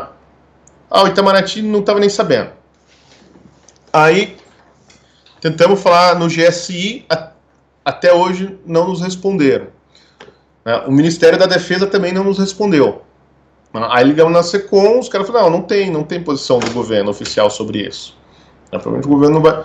Então, assim, e ninguém nem sabia, né? Ninguém sabia que o Ministério da Agricultura tinha feito esse estudo, tinha sido esses resultados, embora a notícia estivesse lá no site do Ministério da Agricultura. Então, assim, a comunicação interna do governo é muito ruim. Por isso que a comunicação para fora é pior ainda. Hoje, eu sei que o Pedrinho tem trabalhado para tentar melhorar e coordenar essa comunicação interna. E acabar com aquelas coisas assim, né? Tipo, que você entra lá no Twitter do Ministério da Saúde e tá lá, vamos monitorar pelo CPF todo mundo que tomar a vacina do Covid. Lembra quando o Ministério da Saúde tweetou isso aí? Depois apagaram, né? Então, tem essas coisas, né? Assim, é muito ruim mesmo. Né? Mas há muita sabotagem também, né? A comunicação ela é muito terceirizada na mão de agências que são tudo... Bom, se é da comunicação, você sabe, né? De jornalista e publicitário, tudo esquerdista. Né? Então, por exemplo, lá no MEC, quando eu entrei, a comunicação toda do MEC, né, o nono andar, que era, sei lá, tinha uns 40 jornalistas lá, era toda da empresa da Rebeca Scatrucci, que é a esposa do Noblar. Toda. Um contrato se não me engano, era um contrato de 14 milhões, feito em 2014, que nunca teve outra licitação, o contrato era renovado automaticamente por falta de concorrência, sei lá, alguma explicação assim. E o contrato em 2019, quando a gente entrou, já tinha pagado 102 milhões, alguma coisa assim, para a empresa, da Rebeca Scatrucci. A gente recorreu, fomos lá na Casa Civil não, na Secretaria de Governo, era o Santos Cruz, falou, tem esse problema, o governo não pode ficar dando dinheiro pro inimigo, né? Tem que encerrar esse contrato, tem que chamar outra agência e tal. Aí o Santos Cruz ficou bravo e não fez nada. Mas, e esse contrato foi renovado ano passado. Né? Aí, para não dar tanta bandeira, a Rebeca Scatrucci saiu da sociedade, mas ela tem uma outra empresa que opera no mesmo endereço, atende pelo mesmo e-mail de comunicação e pelo mesmo telefone. E ela disputa licitações agora na saúde, no turismo, etc. E a antiga empresa dela está no nome só da sócia lá no MEC. O contrato com o MEC continua. E eles continuam ganhando licitações de comunicação dentro do governo. Né? Essas mesmas empresas que estão na mão dos esquerdistas. Então, assim, o grau de sabotagem e de má vontade, pelo menos, de ajudar a comunicação do governo é imenso. Né? E ninguém toma providência com relação a isso. Então, são tantos problemas, cara, que assim, não dá pra, eu acho que não dá para pôr na conta do Fábio Weingarten. Né? Até porque a SECOM não tinha grana, quem controlava tudo era o general Santos Cruz e agora é o Ramos, né, que controlava o dinheiro. Agora a SECOM, enfim, foi para o Ministério da Comunicação, né? Mas eles que controlavam, a SECOM era subordinada a eles, né? E os generais, vocês sabem como que é, né? Comunicação para eles é vazar fofoca do governo na CNN e na Globo, lá, né? Para Bela Megali, né? Então, cara, era um trabalho inglório. A comunicação estava na mão dos bolsonaristas, né? Do pessoal conservador, ideológico, mas o chefe deles é um general lá que acha que comunicação é informe do exército, né? Não acredita em guerra de narrativa, em cultura, nada dessas coisas. Ô Silvio, muito obrigado, meu amigo. Um abraço para você. São 8 horas e 21 minutos. O tempo tá curto. Eu que agradeço. O Silvio Grimaldo tem outro. Precisando, é só chamar de novo. Tá certo. Um abraço para você. Muito obrigado, meu irmão. Deus te abençoe. Valeu. Prazer e sucesso com a rádio, cara, com o projeto de vocês. Muito obrigado. Bacana. Show de bola. Parabéns pelo BSM também. Conversamos com o Silvio Grimaldo. Rapaz, eu acho que mais de 1 hora, né? 1 hora de entrevista. Silvio Grimaldo. 45 minutos de entrevista. O Silvio Grimaldo é uma pessoa extremamente preparada, que, como o Leonardo Dias também comenta, como o Léo Pirão também fazem comentários sobre críticas que são construtivas ao governo Bolsonaro, o Silvio Grimaldo tem muita base. O Silvio já trabalhou no governo federal, é aluno do professor Olavo de Carvalho, ficou acho que 3 meses, parece, no governo federal, viu que não dava para fazer muita coisa e acabou deixando, né, porque sabe dessas ações aí que ele mesmo relatou aqui na entrevista. Um abraço, Silvio Grimaldo. Aliás, assine já Brasil Sem Medo. Ó, pessoal do Brasil Sem Medo aí, Bernardo Kister, Paulo Briguet, Silvio Grimaldo, não tô ganhando nada, viu? Nem como é que fala? Um intercâmbio de informação e propaganda lá no site também sobre a Brado Rádio. Nosso amigo Lucas Ribeiro também, aqui de Salvador, né? Luqueta, grande Luqueta. Luqueta. Lucas Ribeiro, um abraço para ele. Colunista do Brasil Sem Medo aí, grande honra ser amigo de Lucas aí. O Lucas Ribeiro é comentarista do Brasil Sem Medo, é articulista que chama? Articulista do jornal Brasil Sem Medo sobre política, geopolítica, política na América Latina e tudo mais. Leonardo Dias, rapaz, você triturou o Silvio Grimaldo. O Timóteo, eu fico até um pouco assim triste, porque eu percebo que infelizmente tem até algumas pessoas que do nosso meio se consideram conservadoras, mas são analfabetas funcionais também, porque as pessoas inclusive não conseguem nem identificar, diferenciar, melhor dizendo, um comentário de uma pergunta. Você está fazendo um comentário e em seguida você faz uma pergunta. Não quer dizer que necessariamente você tem que fazer uma pergunta objetiva, para o cara dar uma resposta A, B, ou C ou D, não é isso. Você tem a possibilidade de comentar e depois fazer a pergunta, né? E nesse caso específico, Timóteo, eu ia até acrescentar essa questão do chamado presidencialismo de coalizão, que na verdade o Bolsonaro rompeu com essa lógica e funcionou, como a gente estava falando, nos governos, tanto desde Itamar Franco, um governo do PSDB e do PT, mas com uma situação que teve uma pauta objetiva, que foi no caso do PT, por exemplo, a aprovação da agenda de esquerda, mesmo que esses partidos não fossem filiados a ideologia semelhante ao partido que estava no núcleo do governo central. E que eu acho que o governo Bolsonaro pecou nesse sentido, porque a agenda conservadora, que foi vitoriosa nas eleições de 2018, ela poderia ter sido aprovada desde que houvesse uma contrapartida efetiva para o Centrão, né? Ocupando espaço, e aí ficou no meio termo, ao mesmo tempo que não formalizou esse chamado gabinete de coalizão, ficou ali, ao mesmo tempo tem vários cargos do Centrão que são ocupados ali por partidos, né? Até partidos de esquerda também, e aí por conta disso essa base no Congresso é muito frágil.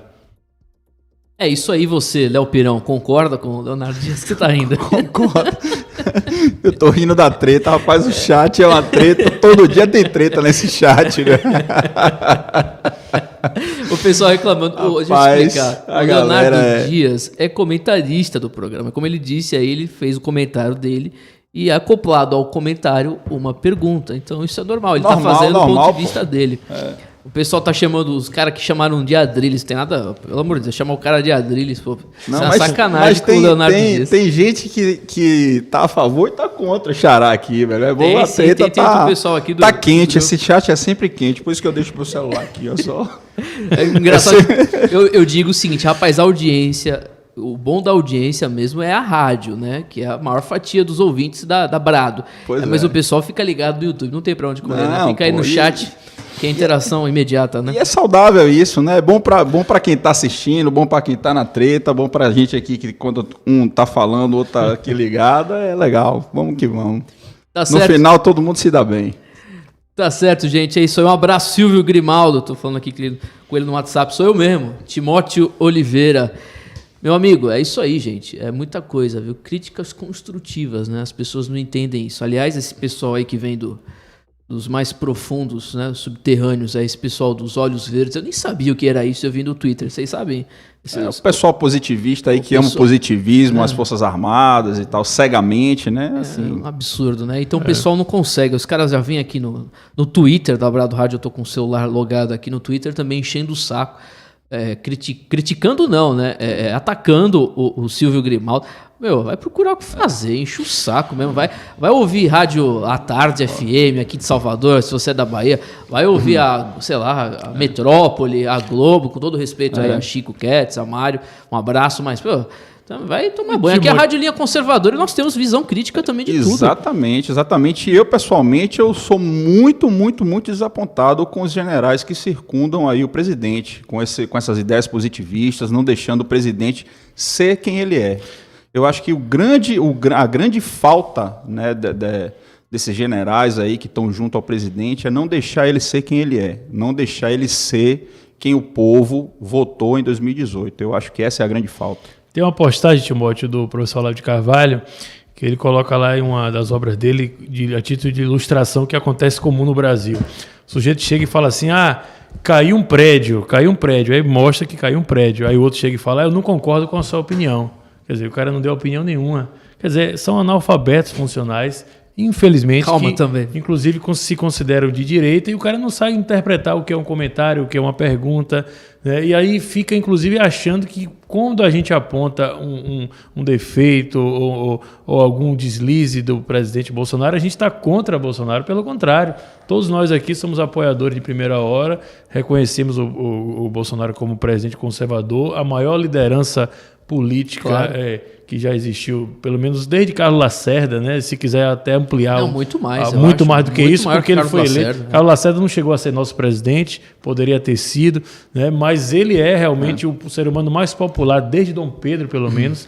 Tem o mérito dele. E a gente tem também o direito de apontar os erros daquilo que a gente quer que dê certo. Mas eu acho que a crítica que aconteceu aqui no chat, a crítica não, essa confusão não foi nem em relação no chat, porque aqui no Twitter o pessoal dos Olhos Verdes apareceu aqui e encheu o saco, falando do Silvio Grimaldo. Aqui no chat não, só foram críticas em relação ao programa em si, mas não tem nada a ver com... No chat tá tudo de boa, o pessoal é tudo amigo aqui, todo mundo de mãos dadas. E eu queria só complementar um pouco disso que Silvio falou em relação à comunicação do governo. Eu, como publicitário, né, eu sou publicitário aí há 23 anos, 24, e eu acho que nós conservadores, os governos conservadores, vamos ter muitos problemas em relação à comunicação sempre, porque é muito raro você ter publicitários, e jornalistas e comunicadores conservadores, né, que saibam... Raríssimo. É muito raro, que saibam a linguagem, que saibam o simbolismo, né, que saibam... essa coisa da guerra cultural. Então, isso aí, você que é conservador, que pretende se candidatar, ou que se elegeu, ou que já está aí em cargos parlamentares, seja ele no legislativo ou executivo, você fique muito atento em relação à comunicação, porque realmente não é fácil você encontrar bons profissionais conservadores. E a comunicação é tudo. A comunicação é o cartão de visita de qualquer gestão, de qualquer político. Então, se você não conhece o passado desse profissional que trabalha para você, fique muito mais atento, fique mais ao lado dele, porque muitas coisas podem passar e muitas coisas podem comprometer você, né? Tanto em relação à sabotagem, que isso acontece, quanto em relação ao desconhecimento e o despreparo desse pessoal, entendeu?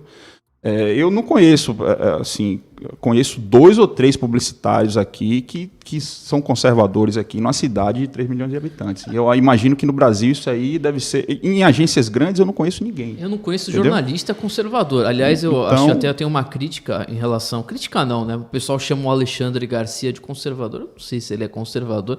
Eu acho que ele tem uma postura mais positivista. Eu acho que ele é idoso. Eu acho que ele é idoso. Então, a pessoa idosa, mesmo ela sendo positivista, ela tem aquela coisa da tradição. Mas até né, para você encontrar um cara neutro, um positivista no jornalismo, na comunicação, na publicidade, é mais fácil do que um conservador. Conservador você não encontra, é muito difícil. Jornalista conservador aqui em Salvador... Olha, eu não sou jornalista, eu sou radialista, mas jornalista não conheço. Vocês conhecem algum jornalista conservador? Não. Inclusive eu fui coordenador da campanha de César Leite, inclusive essa era uma das coisas que a gente tinha que ter mais atenção, né, em relação ao pessoal da equipe de marketing, porque o pessoal tinha muito boa vontade, mas não conhecia, queria fazer algo conservador, queria fazer algo que funcionasse, mas não tinha assim, o conhecimento que a gente há anos está estudando, Olavo de Carvalho e tudo. Então, assim, se o pessoal que tinha boa vontade, que queria, que estava do nosso lado, tinha essa dificuldade, imagine quem não tem, quem não está ligado nisso, entendeu? Que é simplesmente um profissional. E publicitário...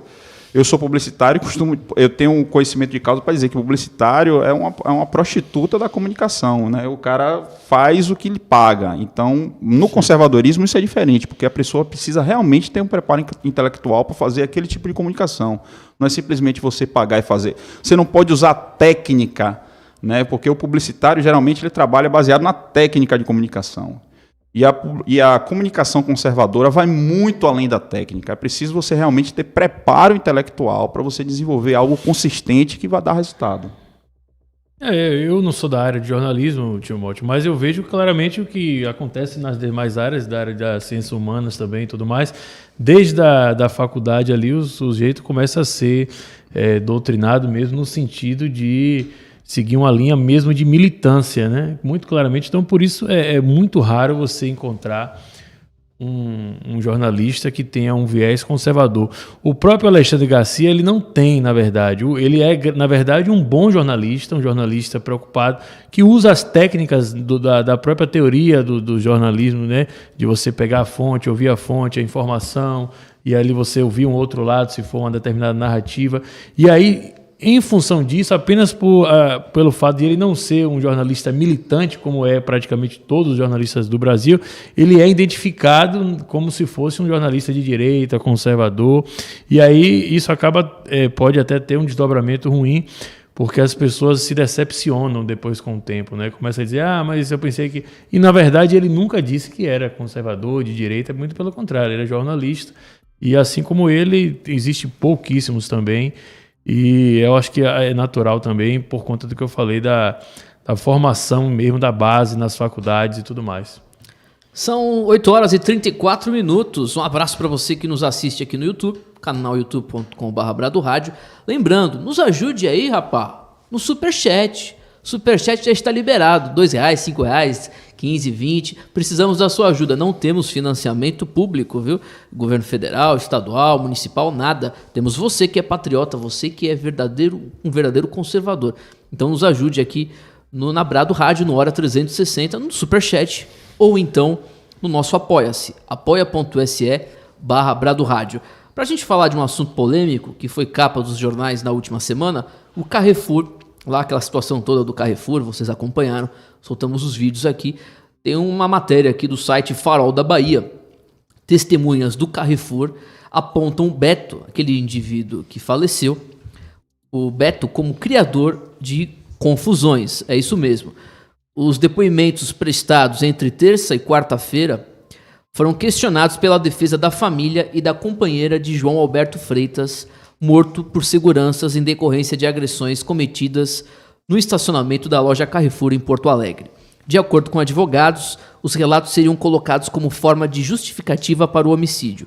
João Alberto Silveira Freitas, 40 anos, foi morto após ser espancado por 2 seguranças, no Magno Brás Borges e o policial militar temporário Giovanni Gaspar, no último dia 19 de novembro. A polícia... Testemunhas relataram que Beto tinha costume de criar confusões e andava aparentemente embriagado. Em depoimento, elas disseram ainda que ele teria importunado um grupo de clientes e estava andando descalço dentro do supermercado. Além disso, a vítima também provocava seguranças na ocasião. Coloca grifado, por favor, Dioguinho, no texto aí o 3º parágrafo. A polícia, testemunhas relataram que Beto tinha costume de criar confusões e andava aparentemente embriagado. O que vocês acham, meu amigo Leonardo Dias e Léo Pirão? Isso daí já tinha circulado na semana passada, né, Timóteo? O curioso é que, assim, além dessa notícia, teve uma outra notícia que nós não comentamos aqui, que foi o seguinte: o Carrefour, eu não preciso até checar isso aí, se foi verdade, teria divulgado uma nota dizendo que vai, a partir de então, priorizar a contratação de mão de obra de negros nas suas seleções, não é isso? Aí é meio complicado, porque essa empresa, na verdade, está também vinculada àquela lógica lá do chamado Sleeping Giants, né? Que é o perfil lá que fica perseguindo os conservadores. Então, de se perguntar, de se questionar também se eles vão também escolher apenas, ou pelo menos aceitar apenas clientes negros, né? Isso aí é um absurdo, né? Você vê que tudo bem que a morte dele foi causada por um excesso, enfim, mas você vê que trata-se de uma pessoa problemática, uma pessoa, inclusive, que batia em mulher, que estava enquadrada na Lei Maria da Penha, Sim. E que a grande imprensa ainda tentou passar pano dizendo que ele era um marido errático, né? Um vagabundo que bate em mulher. Aí a pessoa diz que é um marido errático, usa esse eufemismo, né, para preservar o mártir que morreu. Mas Por trás dessa narrativa aí do marido errático, você vê que é uma expressão que pode parecer inofensiva, pode parecer apenas um eufemismo, mas na verdade ela está atacando a família tradicional, porque ela está falando que o marido é errático, está atacando a instituição, o cristianismo até, porque o marido só existe por conta do matrimônio, né? Está atacando a família tradicional, está atacando aí as relações heterossexuais tradicionais, porque marido só existe nesse sentido, né, no sentido cristão. Então você vê que eles usam esse eufemismo do marido errático, né, para você preservar, para você colocar o Martin, né,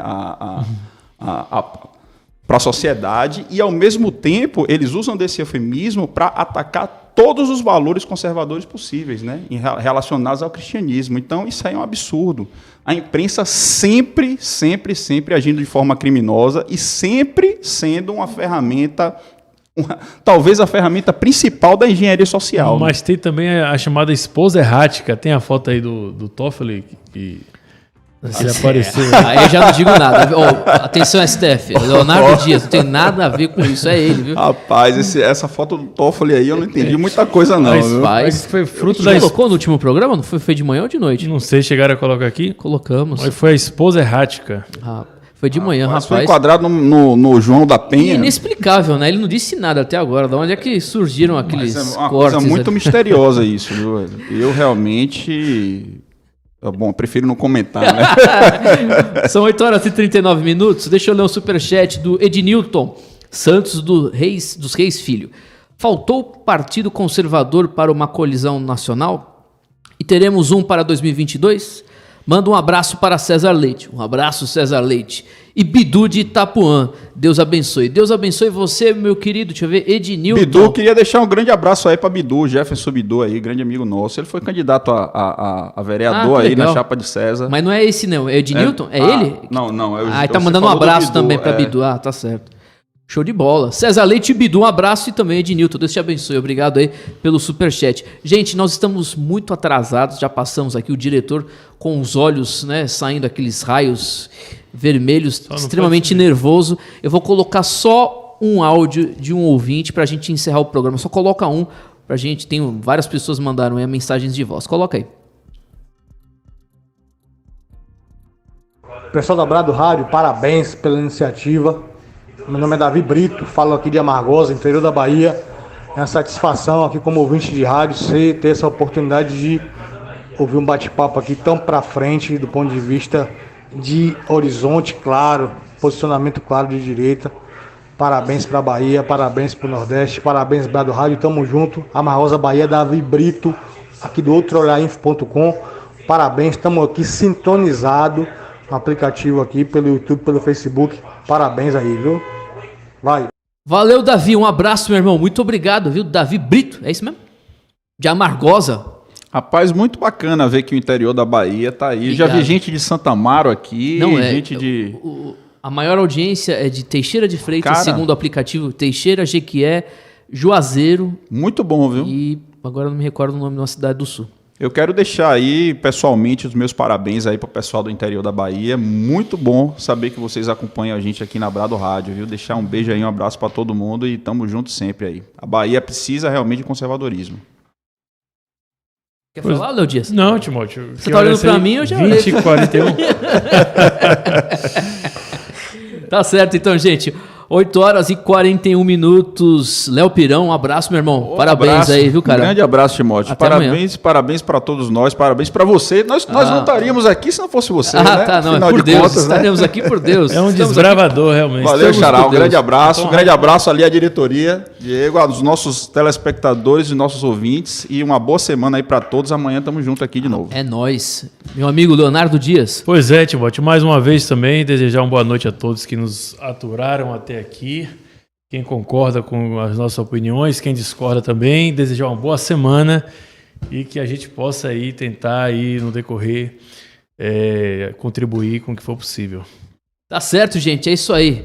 Leonardo Dias e Léo Pirão amanhã, mais uma vez, 7 horas da noite aqui na Brado Rádio, hora 360, e eu volto também às 9, mais cedo, eu e meu amigo Gervásio Lopes, Amanhã também tem a Luma Félix, de Lauro de Freitas, aqui na bancada do Hora 360, primeira edição. Amanhã tem Dia do Lixo. Aliás, é dia do lixo do dia. Eu sempre me perco no nome da vinheta. Lixo do dia amanhã, viu? As principais porcarias que circulam na mídia. Nós vamos jogar fora amanhã, 9 da manhã, aqui na Brado Rádio. Tem a vinheta? Vocês viram a vinheta do nosso programa? Não vi não. Aí não assistem o programa? Não, hoje de manhã eu assisti, mas... Solta aí a vinheta já do dia do... Lixo do dia, solta aí. Lixo do dia.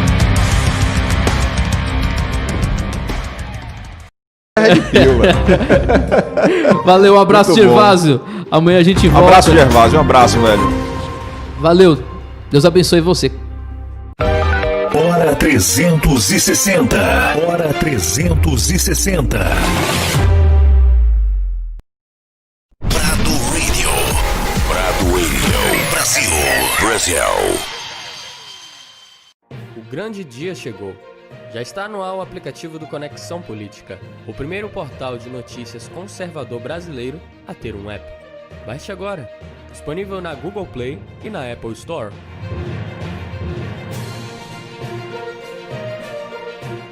Prado Radio. Brasil.